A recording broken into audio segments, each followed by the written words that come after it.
트럼프가 다시 돌아왔습니다. 미국을 다시 위대하게라는 구호를 외치면서 대선에서 승리했고 그 승리의 중심에는 미국 경제를 살리겠다는 경제 공약들이 있었습니다.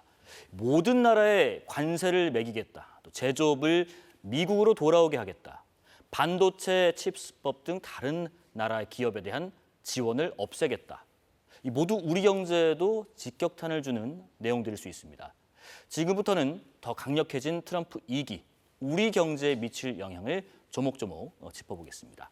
김광석 한양대학교 겸임교수 나오셨습니다. 안녕하십니까? 네, 안녕하세요. 네. 자, 먼저 트럼프 2기의 경제 분야의 수장이 재무장관일 텐데 누가 될 것인가 하다가 드디어 자리가 채워졌더라고요. 트럼프가 스콧 베센트 지명을 했습니다. 네. 이 재무장관이라는 자리가 2기 인선 마지막까지 안 채워져서 도대체 누구냐 했는데 지명이 됐고요. 고심을 했고 고심을 거듭하다가 지명했다. 뭐 이렇게 봐야 될까요? 네, 그렇게 해서 생각해 볼 수가 있을 것 네. 같고요. 또 지리적으로도 생각해 보면 여러분 워싱턴 DC 혹시 여행이나 가보시면 아시겠지만 네. 백악관 바로 옆에 붙어 있습니다. 네네. 예. 당연히 정부 부처로서도 그 어떤 뭐 상무부나 농림부나 에너지부나 그 어떤 부처랑 비교가 안 될 만큼 상당한 영향력이 있겠다라고 네네. 생각해 보신다면 이 자리가 정말 더 고심을 할 수밖에 없는 입지다라고 생각해 볼 수 있겠는데 예. 이 스콧 베센트라는 인물도 여러분 너무나 유명하죠. 월가에서 억만장자로 불리는 그렇죠. 인물이라고 볼 수 있겠습니다. 네. 헤지 펀드사로서 또 키스퀘어라는 그룹의 창업자로 너무나 잘 알려져 있고요. 네. 어쨌든 뭐 설명을 한다면 이렇게 볼 수 있겠죠. 미국 우선주의를 계속 지지해 왔던 인물, 그러니까 그런 인물을 발탁해 왔다. 역시 트럼프의 자기가 주관하고자 하고 있는 그 마가, Make America Great Again, 네. 그 미국 우선주의를 가장 적극적으로 재무적으로 지지해줄 인물을 지명했다. 이렇게 생각해 볼 수 있겠습니다. 마가라는 게 또 트럼프의 이번 선거 구호기도 했었고요. 네. 다시 미국을 위대하게 만들자 뭐 이런 구호였습니다. 말씀하신 것처럼 스콧 베센트 지명 배경은 미국 우선주의의 강력한 지지자인 거고 그 이유가 베센트가 예를 들면 뭐 관세 부과랄지 네. 또 인플레이션 감축법인 IRA 폐기랄지 뭐 이런 것들. 그러니까 트럼프표 경제 정책을 상당히 앞서서 지지해온 인물이라서 더 그렇겠죠. 그렇습니다. 예. 그동안 이 인물의 어떤 행보 이런 것을 보면 네. 역시 앞으로 2025년부터 어떤 식으로 일들을 처리해 나갈지 그림을 그려볼 수 있거든요. 네네. 일단 이 무역이라는 영역에 있어서 생각을 해보면 크게 두 가지 무기가 있습니다. 두 가지 무기요. 예, 하나가 뭡니까? 관세라는 관세. 무기고요. 예. 두 번째 무기가 뭡니까? 비관세라는 무기입니다.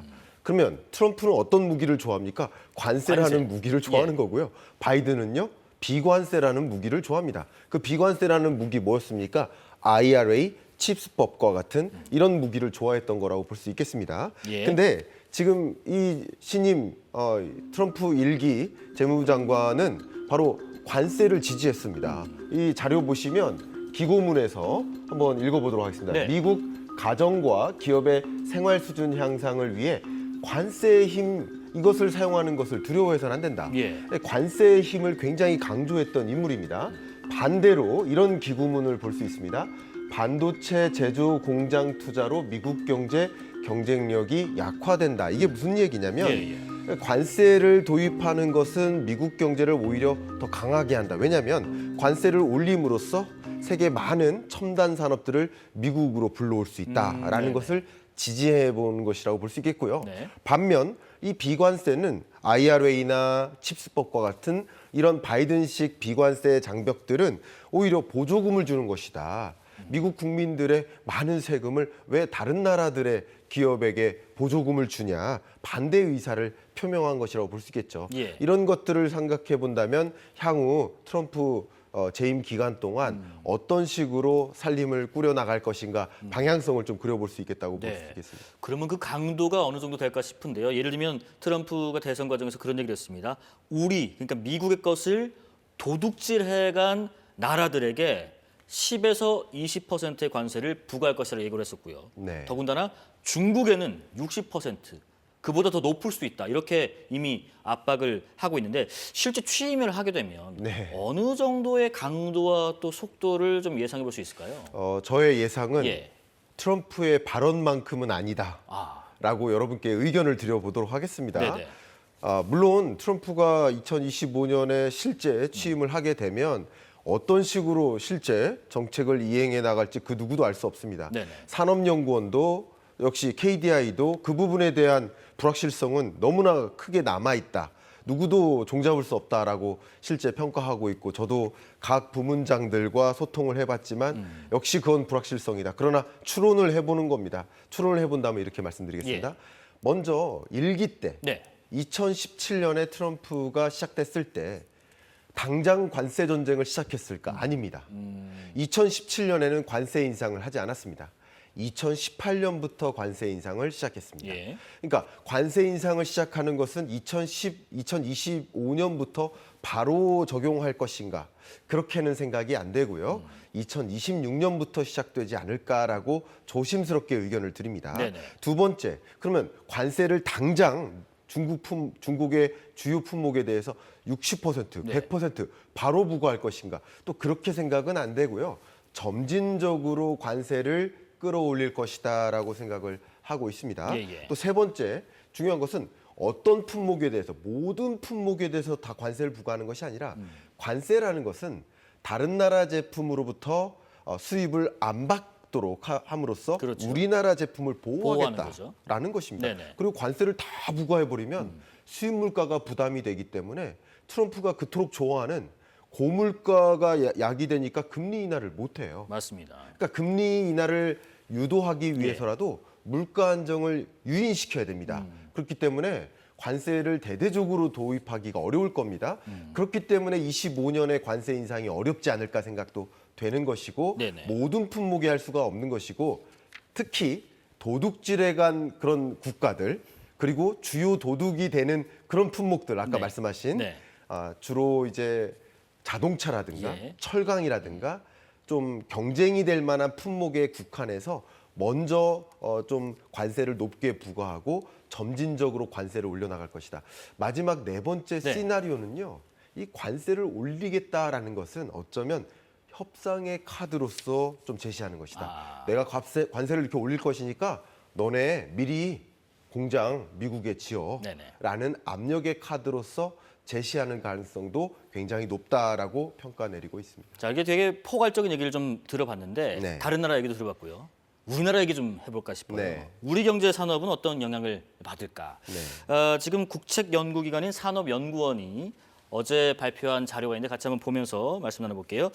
자, 트럼프 2기가 우리 제조업 전반에 미칠 영향.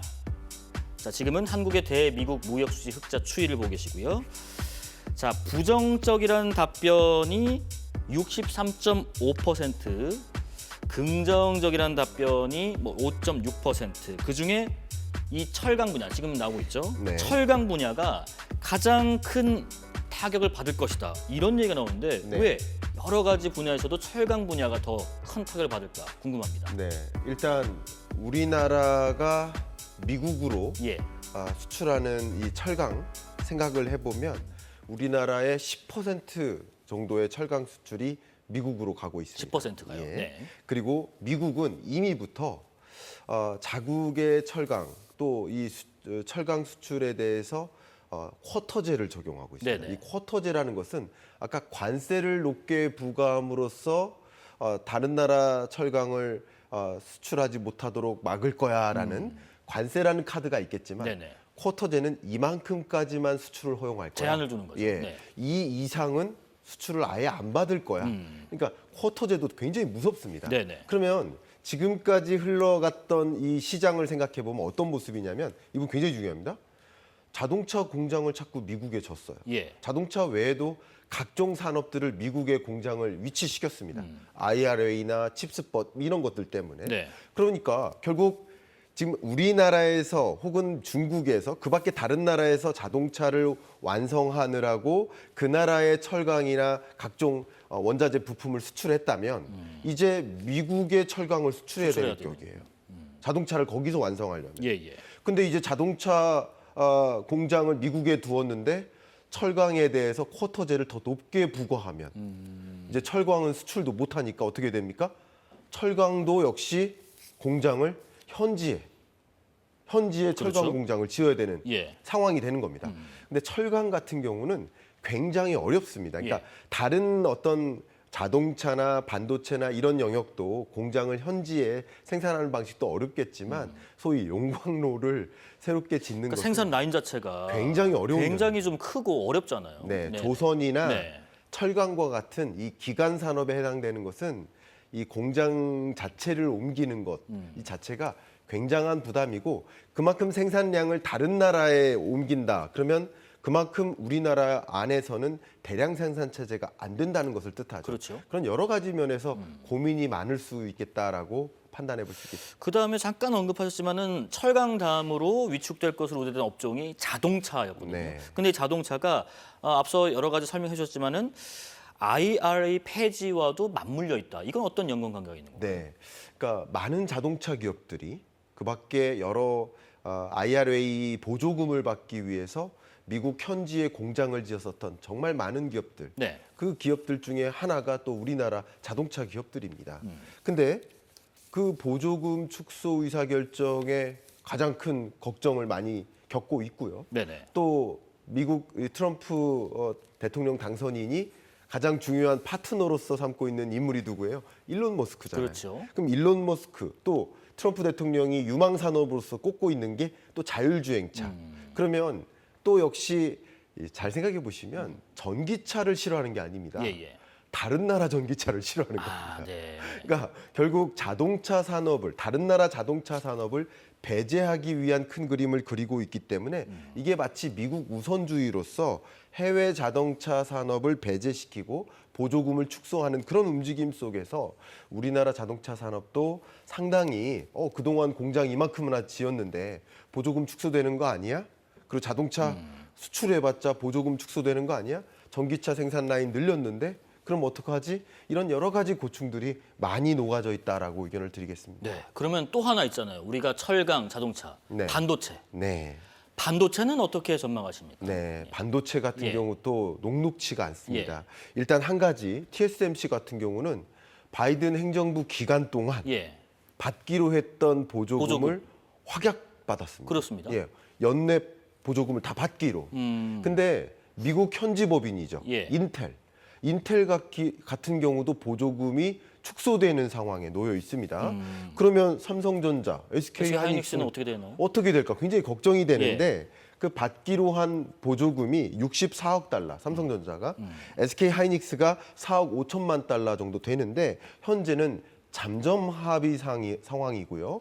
좀 확정된 상황이 아닙니다. 그렇기 때문에 어떻게든 바이든 행정부 기간 동안 네네. 약속했던 걸 우리는 준수를 했기 때문에 이 보조금을 받는 목적으로 어떤 협상 절차에 단행하는 것이 가장 우선시돼야 되는 그런 과정이지 않을까 생각합니다. 우리가 너무 타격이 클 것 같은 업종 중심으로 찾아봤는데 수혜 업종도 좀 잠깐 언급해 볼게요. 네. 대표적으로 지금 조선업이 꼽히고 있는데 그렇습니다. 당선인과 지금 윤 대통령 간의 통화도 있었고요. 조선업은 어떻게 예상하십니까? 일단 한 가지는요.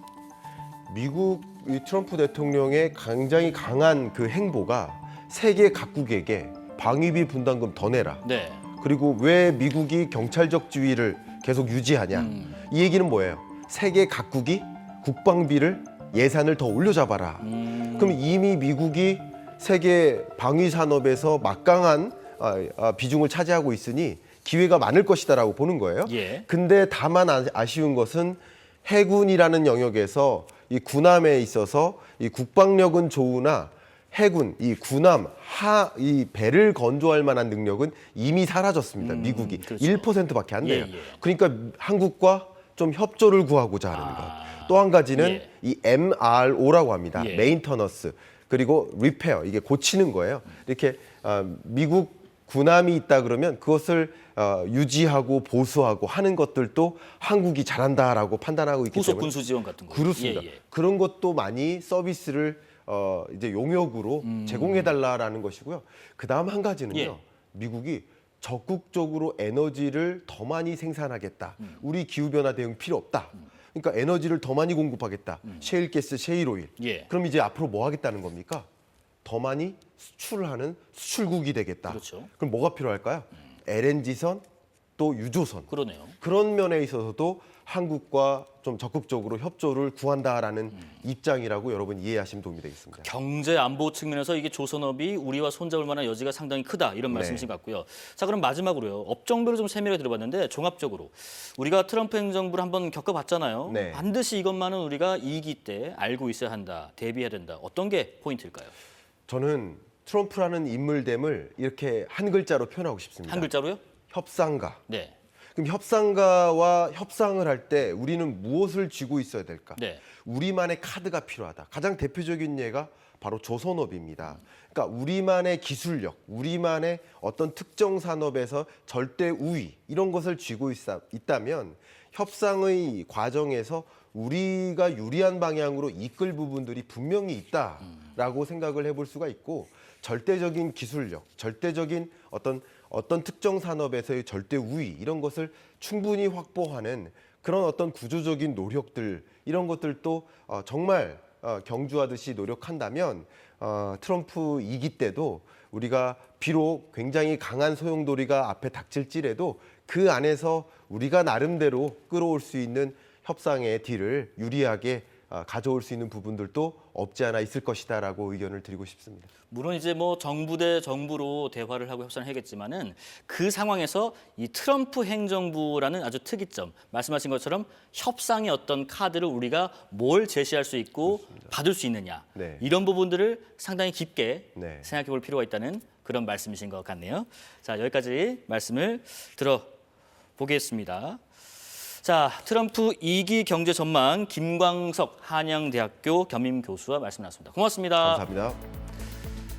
자, 오늘 사사건건은 여기까지입니다. 내일 좀 춥다고 하니까 옷차림 따뜻하게 하시고요. 내일도 알찬 소식으로 찾아뵙겠습니다. 오늘도 시청해주신 여러분 고맙습니다.